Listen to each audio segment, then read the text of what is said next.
Ratusan warga Kelurahan Kasih-Kasih Kecamatan Rapocini langsung menyerbu pasar murah sembako yang digelar oleh Ikatan Wanita Pengusaha atau IWAPI Makassar dan Dinas Perdagangan Kota Makassar di Jalan Hertasning pada Rabu pagi 10 Januari.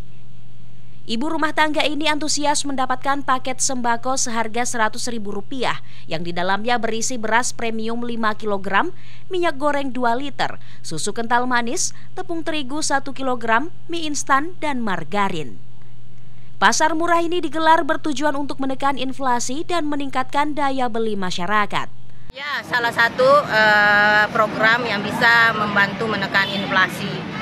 Dan makanya kita bekerja sama dengan Sperindak.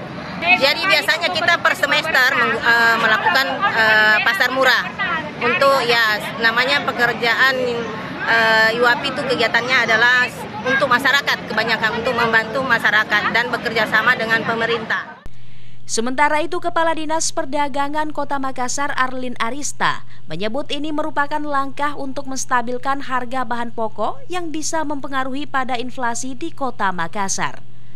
Menurutnya, pengendalian inflasi perlu terus dilakukan dengan langkah menjaga ketersediaan pasokan dan kestabilan harga. Pelaksanaan kegiatan seperti ini merupakan salah satu langkah-langkah untuk melakukan stabilitas harga bahan pokok, yang ini tentunya berpengaruh terhadap bagaimana stabilitas ataupun pengendalian inflasi. Sebagaimana kita ketahui, pengendalian inflasi itu perlu juga dilakukan dengan langkah-langkah bagaimana ketersediaan pasokan dengan keterjangkauan harganya.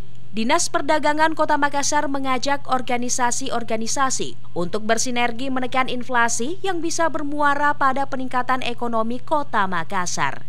Mulyadi, Fajar TV dan Fajar Radio melaporkan.